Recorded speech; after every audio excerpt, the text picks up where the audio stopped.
And creating. Today I'm going to be doing a little walkthrough of the first activities you're going to be doing on code.org. This will be especially helpful for those of you who are learning about coding at home and may not have an iPad. Code.org is a great website to learn about coding. The first activity I have planned for you is lesson 4, collecting treasure with Laurel. And it starts off with this video. Watch that video, and then you can hit continue, and it takes you to the first activity.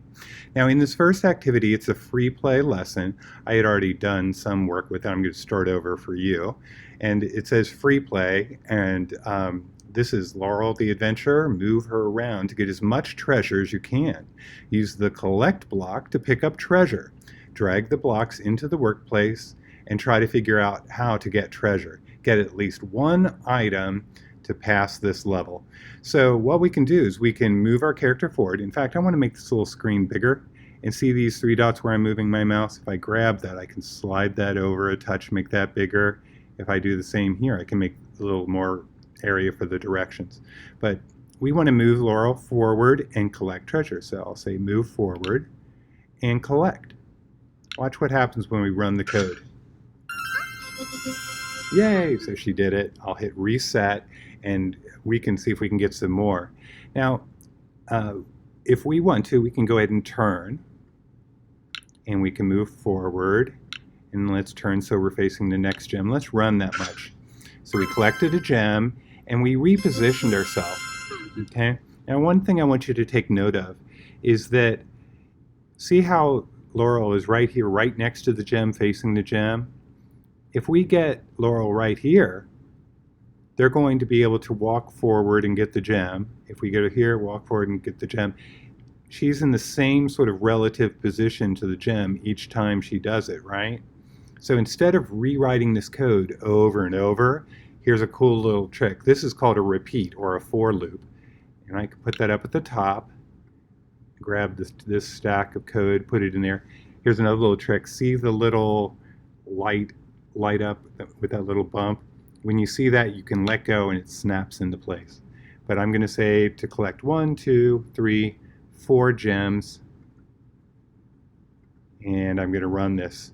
Let's see what happens. Now, I've had a little bit of practice, so I was able to recognize that little pattern. As you get more practice, you'll be able to spot patterns like that too. So just keep on working on. Now, as you get to the next level, it's, let me hit start over, and it says move Laurel to the treasure, then use the collect block to pick it up. Now, if you ever need to start over, here's the start over button. If you need hints, this little light bulb is super cool. You can click right here. It says you have 2 hints available. It says, do you want a hint? And you can say yes.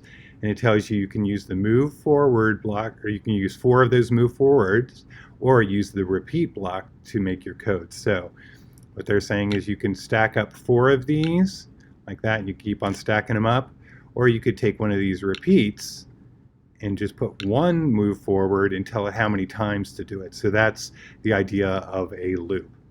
So make your way through all of these activities, and once you're done with this set of activities, right here where it says more, it shows you a list of all the activities. I'm in a teacher view, and you can see that little sort of eyeball with a cross through it. Those are some lessons that I hid from your view, so I told it to choose this one. And the next one I have, where I have it viewable for you, is lesson number 8.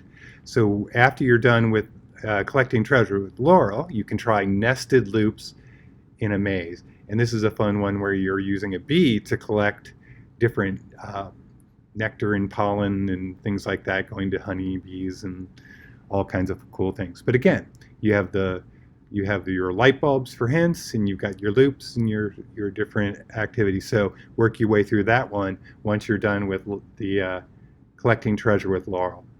Have fun, and I'll see you next time.